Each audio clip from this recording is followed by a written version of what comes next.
కే batch మొత్తం group game ఆడారు అని చెప్పి ఒకటి బయట స్ప్రెడ్ అవుతుంది, బయట జనాలందరికీ అలా ఒకటి క్రియేట్ చేశారు. దానికి మీరు ఏం చెప్పాలనుకుంటున్నారు? నేను ఇంట్లో మాట్లాడేది ఏ భాష? తెలుగు. తమిళ్. ఎక్కడ? Mother tongue. Mother tongue Tamil. అవును, దీని గురించి యాక్చువల్ డిస్కషన్ కూడా వచ్చింది. సో నేను తమిళ్. నేను ఏ రకంగా కే బ్యాచ్ అవుతా? అది నా ఫస్ట్ క్వశ్చన్. ఎవరెవరు నన్ను కూడా కే బ్యాచ్ అని పెట్టారో, ఫస్ట్ ఆఫ్ ఆల్ అలాంటిది లేదు. ఎవరు స్టార్ట్ చేశారో, వాళ్ళు దేనికి స్టార్ట్ చేశారు, ఎవరిని సపోర్ట్ చేయడానికి స్టార్ట్ చేశారు అని ఎవరికి తెలుసో వాళ్ళకి తెలుసు. కానీ ఆ కే బ్యాచ్ పక్కన పెడితే నేను ఎందుకు దానిలో వస్తున్నా? అంటే నేను తమిళ అమ్మాయి. మీరు అందరూ లైక్ ఎలా అంటే ఒక గ్రూప్ లో కూర్చొని ఈరోజు జీని నామినేట్ చేయాలి, ఏ నామినేట్ చేయాలి, ఫస్ట్ ఆఫ్ ఆల్ నామినేట్ చేయాలి అని మాట్లాడుకున్నారంట కదా. ఇది ఎప్పుడు జరిగింది? ఏది? మేమందరూ క్లాన్స్ లో ఉన్నప్పుడు, క్లాన్స్ లో మనల్ని కాపాడుకోవాలరా గ్రూప్ క్లాన్స్. అదే క్లాన్ అంటే మేము ఈ గేమే క్లాన్ లో ఆడాలి. మా క్లాన్ లో నంబర్ తక్కువ అయిపోతే నెక్స్ట్ వీక్ గ్రూప్ గేమ్ లో పవర్ ఉండదు. ఎందుకంటే గ్రూప్ మొత్తం ఎదుటి మా దాంట్లో నుంచి 8 ఉన్నాం వైల్డ్ కార్డ్స్ వచ్చినప్పుడు. సీత మణికంఠ ఇద్దరు వెళ్ళిపోయారు. మా దాంట్లో 6 ఉన్నారు, వాళ్ళ దాంట్లో 8 ఉన్నారు. మళ్ళీ ఒకరు మన వాళ్లే మా మీదే వేసుకుంటే మేము వెళ్ళిపోయే ఛాన్స్ ఉంది. వాళ్ళు 8 ఉంటారు, మేము 5 ఉంటాం. గ్రూప్ గేమ్ ఆడాలంటే వాళ్ళకి పవర్ ఉంది, మాకేం లేదు. సో బిగ్ బాస్ చెప్పింది క్లాన్ గేమే. బిగ్ బాస్ 8 అనేది క్లాన్ గేమే. సో మేమేమనుకున్నాం, అక్కడ నబీల్ కూడా ఉన్నాడు. It is easy. కానీ అక్కడ మాట్లాడుకున్న దాంట్లో నబీల్ ఉన్నాడు. నబీల్ ని కూడా కే బ్యాచ్ లో పెడుతున్నారా? ఆ భాషది ఎందుకు వస్తుందో నాకైతే చాలా ఇరిటేట్ అవుతుంది. ఎందుకంటే అందరూ తెలుగు బిగ్ బాస్ కి వచ్చాం. బట్ ఈ సీజన్ మొత్తం ఇదే నేమ్ నడిచింది మొత్తం లాస్ట్ వరకు. అలా చూస్తే మీరు ఇండస్ట్రీ వాళ్ళని బ్లేమ్ చేయండి. ఇప్పుడు అక్కడి నుంచి కర్ణాటక నుంచి ప్రొడ్యూసర్స్, డైరెక్టర్స్ వాళ్లే కదా కన్నడ వాళ్ళని తీసుకొచ్చి ఇక్కడ పని ఇప్పిస్తున్నారు, ఇక్కడ పని చేస్తున్నారు. ఇక్కడ పని చేసి తెలుగు ఆడియన్స్ కి నచ్చితేనే కదా వీళ్ళు పాపులర్ అయ్యారు. ఆ నచ్చితేనే కదా బిగ్ బాస్ వాళ్ళు కూడా అప్రోచ్ అయ్యి వీళ్ళు బాగున్నారు అని పెట్టారు. మీ షో కేబీకేజీ తర్వాత మీకు మీ టాస్క్ అక్కడ బాగా ఆడి మీ పర్ఫార్మెన్స్ నచ్చి మీకు మంచి ఆఫర్ వచ్చింది అంటున్నారు, రైటేనా? నిజమేనది? తెలీదు. కేబీకేజీలో మీ పెర్ఫార్మెన్స్ చాలా బాగుందండి. టాస్క్లు బాగా ఆడేవాళ్ళంట, మంచిగా ఫుల్ యాక్టివ్, చాలా బాగా ఆడుతున్నావు టాస్క్లు అని అన్నారు. టాస్క్స్ అంటే చాలా ఇష్టం కదా. అక్కడ కూడా బాగా ఆడే, ఫస్ట్ ప్రతిది వెళ్ళిన దాన్ని ప్రతి ఒక్కటి గెలిచేదాన్ని కదా. దానివల్ల ఈ ఆఫర్ వచ్చింది అని చెప్పి విన్నా. నాకు దేనికి పిలిచారో తెలియదు కానీ పిలిచారు అంతే.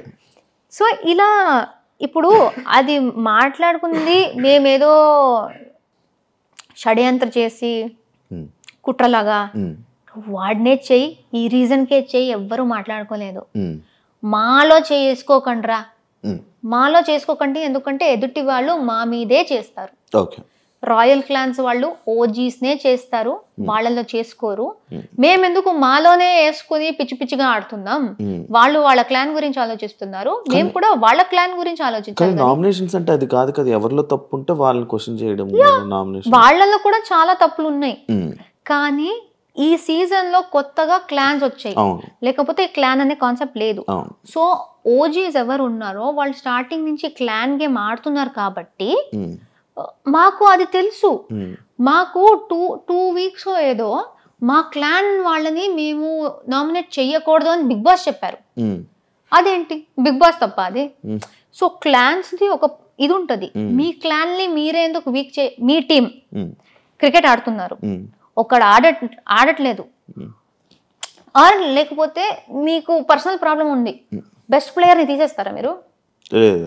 పెట్టుకుంటా. టీమ్ గేమ్ అనేది టీమ్ గేమ్.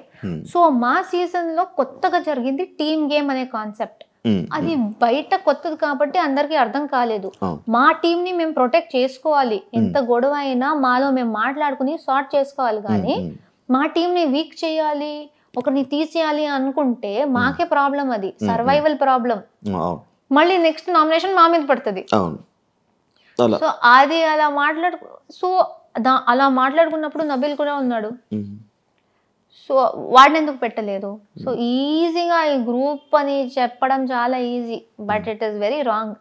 మేము తెలుగు షోలు చేస్తున్నాం, తెలుగు బిగ్ బాస్కి వచ్చాం, అందరితో తెలుగులో మాట్లాడుతున్నాం, షో మొత్తం తెలుగులో చేసాం, కన్నడ ఎక్కడి నుంచి వస్తుంది? నువ్వు పుట్టింది నీ తప్ప ఇంట్లో మాట్లాడడం, నన్ను కూడా కేలో వేశారు, బట్ నేను ఇంకో నేను తమిళ్ సో ఏం చెప్తారు దాని గురించి? మీరు తప్పుగా వేరే ఏదేదో బ్యాచ్ క్రియేట్ చేసుకుంటూ, సంబంధం లేని బ్యాచ్లు, భాషకు సంబంధం లేదు, ఎందుకంటే ఆ షోలో తెలుగు మాట్లాడుతున్నాం, అందరూ తెలుగు, అందుకే విన్నర్ అయ్యారంటారా? జనాలు కదా ఓట్ చేసింది. మీకు అంత ఉంటే భాషది ఓట్ చేయకండి, నబీల్ని గౌతమ్ని టాపిక్ తీసుకెళ్ళండి, మీకు తెలుగువే ఇంపార్టెంట్ అంటే అక్కడ క్యారెక్టర్ చూస్తారు, టాస్క్లు చూస్తారు, మీరు ఎలా ఉన్నారు చూస్తారు, అదే కదా లాస్ట్ లో మ్యాటర్ అయ్యేది. అది చూసి ఒక విన్నర్ వచ్చారు. ఇప్పుడు ఎవరెవరు ఈ భాష గురించి చెప్పారో వాళ్ళకి పెద్ద ఆన్సరే దొరికింది, ఎందుకంటే తెలుగు ప్రేక్షకులే చూసి నిఖిల్కి ఓట్ చేశారు. ఇప్పుడు వాళ్ళు ఏం చెప్తారు? తెలుగు వాళ్ళకే చెప్తారా మీరు? లేదు, యాక్చువల్లీ ఇంకొకటి ఉంది మీది, మీ గురించి చెప్తే ఏదైనా కొన్ని సిచ్యువేషన్స్ హౌస్లో జరిగినప్పుడు ఆ సిచ్యువేషన్స్లో మీ తప్పుని మీరు ఒప్పుకోరు, బట్ వీకెండ్లో వీడియోస్ ప్లే అయినప్పుడు సారీలు చెప్తారు, ఎందుకు అని అడిగి. ఇప్పుడు ఫర్ ఎగ్జాంపుల్ నాకు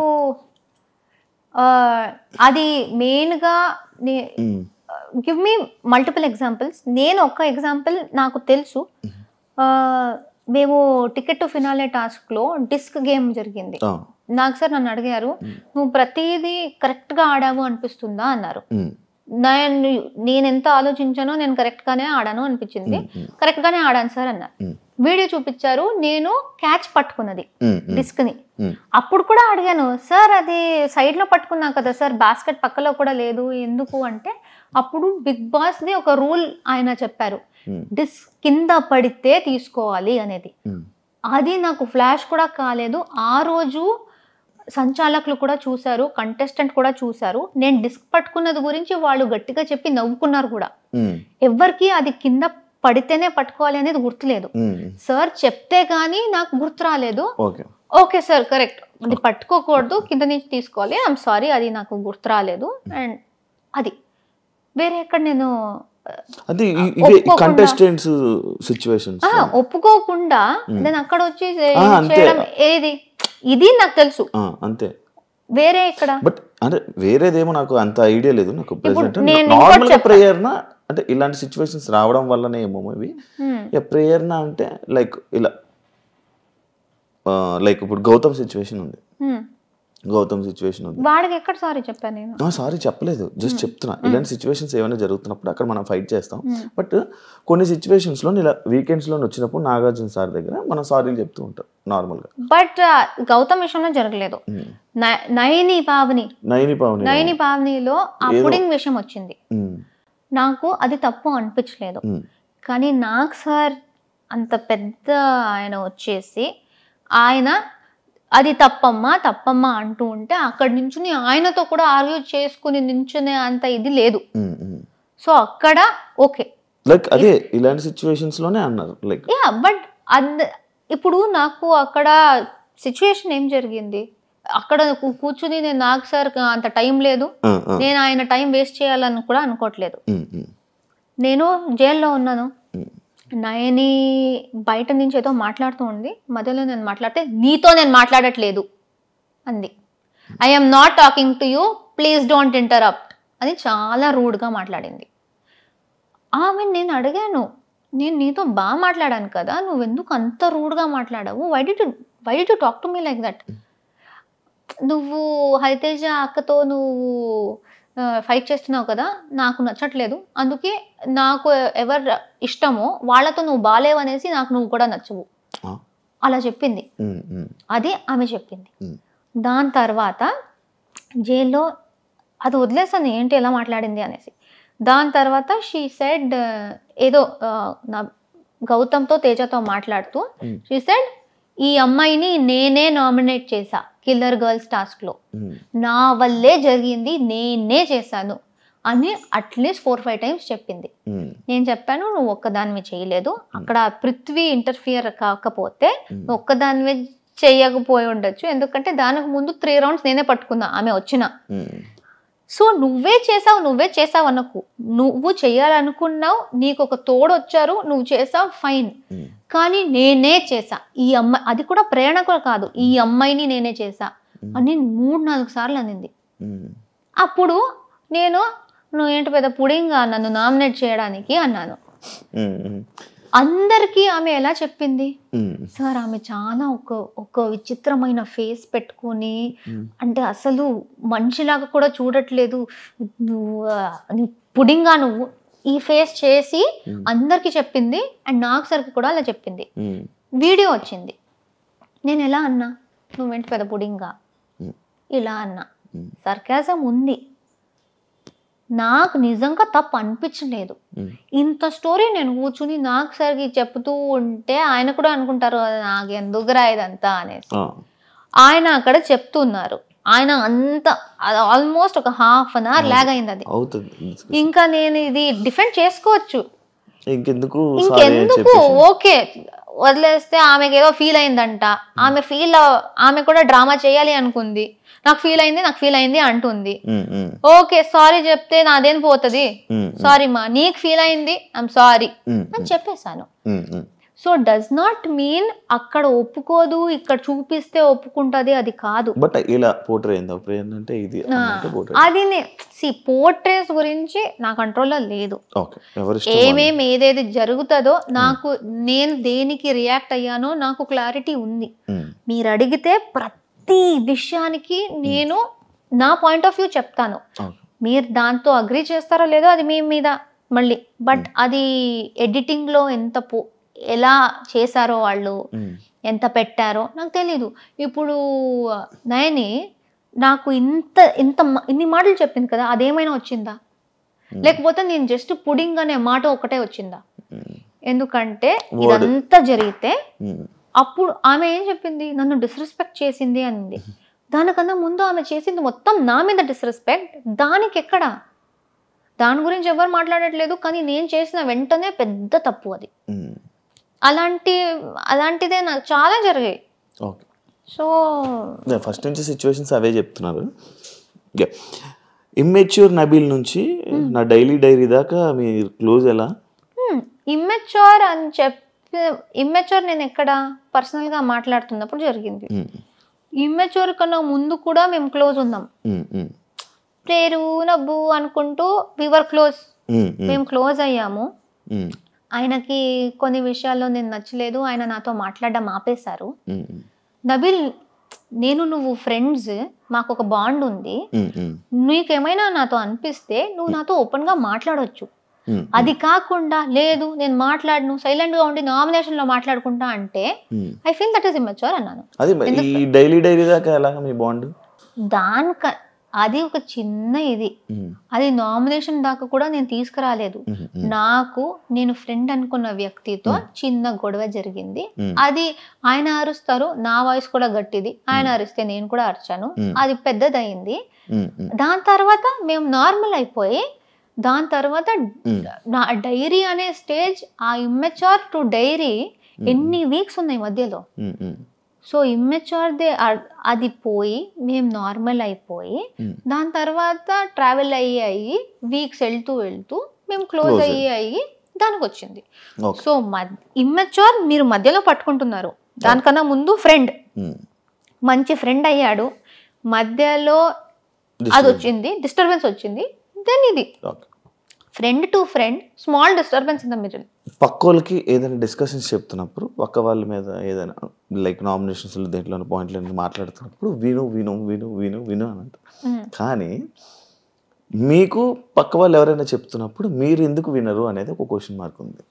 ఎందుకంటే నేను నా బస్లో కూడా చెప్పాను, ఒక్కొక్కసారి నాకు చిన్నప్పటి నుంచే ఇది ప్రాబ్లం. మన అమ్మ నాన్న కూడా చాలా తిడుతూ ఉంటారు. నా మైండ్లో ఒక మాట చెప్పే లోపల 10 ఆలోచనలు వచ్చేస్తాయి, ఫ్లాష్ అవుతాయి, 10 మాటలు వచ్చేస్తాయి. ఇది కూడా చెప్పాలి, ఇది కూడా చెప్పాలి, ఇది కూడా చెప్పాలి. సో అన్నీ చెప్పేయాలి అనేసి నేను మీకు ఒక స్టోరీ చెప్తున్నా అనుకోండి, స్టోరీ స్టార్ట్ చేస్తా, దాని మధ్యలో నాకు ఒక వర్డ్ వచ్చి వేరేదో గుర్తొచ్చి దాన్ని స్టార్ట్ చేసేస్తా. నేను ఎక్కడ స్టార్ట్ చేశానో అది మర్చిపోతా లాస్ట్ లో. సో నేను ఒక మాట అంటున్నప్పుడే నాకు 10 విషయాలు వచ్చేస్తాయి చెప్పాలి అనేసి. సో ఎదుటి వాళ్ళు మాట్లాడుతున్నప్పుడు దానిలో ఏదో ఒకటి నాకు పాయింట్ వస్తే వాళ్ళు ఏదో కొంచెం తప్పు చెప్తున్నారు అంటే ఆ తప్పుకి చెప్పడానికి వచ్చేస్తా, మర్చిపోతా, మళ్ళీ మర్చిపోతా, ఆ పాయింట్ చెప్పేయాలి. అది ఆర్గ్యుమెంట్ అయినా లేకపోతే నార్మల్ లో మాట్లాడుతున్నప్పుడు కూడా అది అక్కడ ఆర్గ్యుమెంట్స్ కాబట్టి అది నేనేదో వేరే వాళ్ళ మాట విన్ను అని వస్తుంది. కానీ జనరల్ గా మేము ఫ్రెండ్స్ గా మాట్లాడుతున్నా అది జస్ట్ నాకు ఆ పాయింట్ మీరేదో చెప్తే దాన్ని కనెక్ట్ చేసి ఇంకో పాయింట్ వచ్చేస్తుంది, అది మర్చిపోతానేమో వెంటనే చెప్పేయాలి అనే దాంట్లో ఆలోచించకుండా అలా చెప్పేస్తా. అది అండ్ చాలా ఓవర్లాప్స్ అవుతున్నప్పుడు విను విను విను అంటాను. బట్ ఇది it's just one very innocent habit. ఎవరితో అయినా చిన్నప్పటి నుంచి ఆ హ్యాబిట్ ఉంది, ఎందుకంటే ఎక్కువ మాట్లాడతా కదా, చెప్పేయాలి ఈవెంట్లు చేసి చేసి అలవాటు అయిపోయి వస్తూ ఉండాలి అలా. అది ఎవరైనా కట్ చేయాలి అని కాదు, నా మైండ్లో ఉన్నది చెప్పుకోవాలి అనేది. సో అంతే. మీ గేమ్కి మీ స్ట్రాంగ్ పాయింట్ ఏంటి? లైక్ డిబేట్ చేయడమా లేకపోతే టాస్క్స్ ఆడడం అన్న క్వాలిటీ అని అనుకుంటున్నారా? ఐ థింక్ ఏది చేసినా సాలిడ్గా ప్రేరణలా ఉంటూ 100% ఇవ్వు, 100% కన్నా ఎక్కువ అవుతే అది ఇవ్వు అని ప్రతి దాంట్లో అనుకున్నా. ఎక్కడ ఫేక్ చేయకూడదు, ప్రిటెండ్ చేయకూడదు, లేకపోతే దొరకపోతా. ఎందుకంటే ఇన్ని కెమెరాలు ఉన్నాయి, ప్రతి చోట ఉంటుంది కెమెరా. నేను నార్మల్ గా ఉంటే తట్టుకోలేరు, నేను యాక్టింగ్ చేసి వేరేలా ఉంటే ఎలా అయిపోతుందో తెలీదు. సో ఫస్ట్ నేను ఇంటికి వచ్చినప్పుడు I thought best be like yourself and ఏది చేసినా బీ 100%. నీకు అనిపిస్తే మాట్లాడు, కోపం వస్తే తిట్టు, అంతే, జస్ట్ సాలిడ్ గా ఉండు, అలానే అనుకున్నా. So I think it's not specifically debate, it is not specifically tasks. ఏది ఇచ్చినా బెస్ట్ గా చేయి అని అనుకున్నా, అది చేశాను. మీకు బూతులు వచ్చా? ఇప్పుడు నేను నిఖిల్తో వాడాను కదా, బయట అది కూడా వాడను. నాకు వచ్చు, నేను వాడను.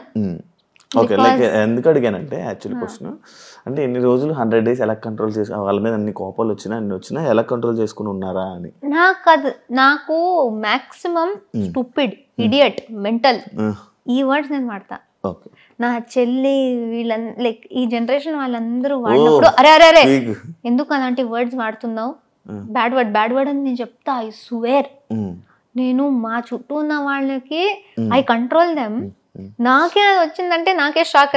అదే ఇప్పుడు వచ్చి అడిగారా అదేంటి మాకేలా కాపుతూ నువ్వేంటి అక్కడ అలా వాడేవని? అది ఐ డోంట్ నో, వాళ్ళు అడగలేదు. బట్ అలా బట్ వచ్చు, నాకు వర్డ్స్ అంతా తెలుసు, వాడను. 100% ఇచ్చారు, గేమ్స్ లోని టాస్క్ లోని ఇచ్చారు, 100% డిస్కషన్స్ లోని ఇచ్చారు, నామినేషన్స్ లో ఇచ్చారు, అన్నిటిలోని అన్ని ఫైట్ ఇచ్చారు, చీఫ్ అయ్యారు. కానీ ప్రేరణ విన్ అవ్వకపోవడానికి రీజన్ ఏంటి? మీరు చెప్పండి. మీరే చెప్పాలి. యాక్చువల్లీ నాకు ఎలా తెలుసు, ఎందుకు అనుకుంటున్నారు? మీలో మీకేమైనా ఉంటుంది కదా ఒకటే, అది ఎందుకు అవ్వలేదు అని ఒక డిస్కషన్ ఉంటుంది, ఒక పాయింట్ ఉంటుంది కదా, ఎందుకు అవ్వలేదా ఈ పాయింట్లో నేను ఎందుకు వెళ్ళలేకపోయా అనేది ఏం లేదా? అంటే ఐ ఫీల్ ఎంత నేను చూసానో, ఎంత విన్నానో, ఓవరాల్ గౌతమ్కి నిఖిల్కి మస్తు పోటీ అయింది. వాళ్ళిద్దరికే ఈ సైడ్ నుంచి ఈక్వల్ ఫైట్ అయితే, సో అది ఇంట్రెస్టింగ్ అయింది. నీకు ఈక్వల్ టక్కర్ ఇచ్చే వాళ్ళు ఒకరు ఉన్నారు అన్నప్పుడు వీళ్ళిద్దరిది గొడవ చాలా స్ట్రాంగ్ గా కనిపిస్తుంటది. వీడు గెలుస్తాడా అని. నేను ఒకటే అమ్మాయి అయిపోయాను కాబట్టి నేను సోలోగా నా దాంట్లో జోకర్లా తిరుగుతున్నా. సో మేబీ నాకు కూడా if I have equal force maybe ఇది కూడా హైలైట్ అయ్యేదేమో అనిపిస్తుంది. సో వీళ్ళిద్దరు గొడవలో వీళ్ళిద్దరు ఏంటి ఇంత స్ట్రాంగ్ ఆల్ఫా మేల్ లాగా ఉన్నారు అనే సెన్స్ లో ఐ ఫీల్ వాళ్ళిద్దరిది చాలా పైకి వెళ్ళిపోయింది. సో మేబీ నాకు అది లేదు అనేసి. అండ్ చాలా మంది అదే మెగా చీఫ్ టైంలో నేను అర్చింది వాళ్ళకు నచ్చకుండా. అండ్ ఐ ఆల్సో బిలీవ్ కొన్ని హౌస్ మేట్స్ ది ఇది ఉంది, చెయ్యి ఉంది, హస్తం కావాలని నువ్వు ఇలా చేస్తున్నావు అక్కడ అవసరం కూడా ఉండదు, కానీ నువ్వు చేస్తున్నావు అనేది. హ్యాపీయా పొజిషన్తో? ఏం చేయలేదు. బయట ఆడియన్స్ రియాక్షన్ ఓకే, ఎలా అనిపిస్తుంది? వెరీ గుడ్, బాగుంది. యాక్చువల్లీ నేను అదే చెప్పాలనుకున్నా. పొజిషన్తో ఎలా ఉన్నారంటే, నాకు దీని నుంచి వచ్చిన ఆడియన్స్ అండ్ బయటికి వచ్చి చూస్తూ ఉంటే ఓవర్వెల్మింగ్ రెస్పాన్స్, ఓవర్వెల్మింగ్ ప్రేమ, సపోర్ట్. వీళ్ళందరూ నాకన్నా ఎక్కువ ఫీల్ అయిపోతున్నారు. మీరు బాధపడకండి, నేను బాధపడట్లేదు, నేను సాటిస్ఫైడ్గా ఉన్నా, నేను నా 100% ఇచ్చా, అది రాకపోతే నా కంట్రోల్లో లేదు అని నేనున్నా. నా ఫ్యాన్స్ అందరూ వచ్చేసి బాధపడకండి అక్క, మాకు మీరే విన్నర్ అని వాళ్ళు నాకన్నా ఎక్కువ ఫీల్ అవుతుంది. ఇదంతా చూస్తున్నప్పుడు చాలా అలా కాదు అంటే ఒక ఇమోషనల్ ఫీలింగ్, లైక్ నాకన్నా ఎక్కువ నన్ను నమ్మిన వాళ్ళు ఉన్నారు. అవును, యాక్చువల్లీ అలా ఉండడం వల్లే మేబీ మీరు ఈ పొజిషన్ లో ఉన్నారు, 4 పొజిషన్ ఇంత కనెక్ట్ అయ్యి ఇంత సో వాళ్ళ వల్ల. సో ఐ ఫీల్ అంతమంది కళ్ళలో నేను విన్నర్. చాలా మంది చెప్పారు, ఒక గర్ల్ గా మీరు ఎంత చేయగలరో అంత చేసేసారు, దీనికన్నా ఏం చేస్తే మీరు విన్ అవుతారు. సో మీరు చేసేసారక్క, మీరు విన్ అవుతారు అనుకుందాం, విన్ కాలేదు కానీ మాకు మీరు విన్నర్ అనేసి ఒక్కరిద్దరు కాదు, థౌజండ్స్ మేబీ లాక్స్ లో ఇదే మాట. సో వాళ్ళకు నేను విన్నర్, మా ఫ్యామిలీకి నేను విన్నర్, నాకు I'm very satisfied. Obviously winner పేరు రాలేదు కానీ నాది బెస్ట్ నేను ఇచ్చా. టాప్ 5 లో మీరు ఒక్కరు ఉన్నారంటేనే చాలు. సో ఐఎమ్ బాధ, అత్యాశ అదంతా లేదు, సాటిస్ఫైడ్ ఉన్నా, I'm happy. Thank you so much Prerana, interview ఇచ్చినందుకు. ఆల్ ది బెస్ట్ కెరియర్లో, ఇంకా మంచి సక్సెస్ అయ్యి ఇలానే తెలుగు ఆడియన్స్ ని మంచిగా ఎంటర్టైన్ చేస్తారని మనస్ఫూర్తిగా కోరుకుంటున్నాను. All the best. Thank you so much. చూసారు కదా ఇంటర్వ్యూ, ఇంకో గెస్ట్ తో మళ్ళీ మీ ముందుకుంటా. అంతవరకు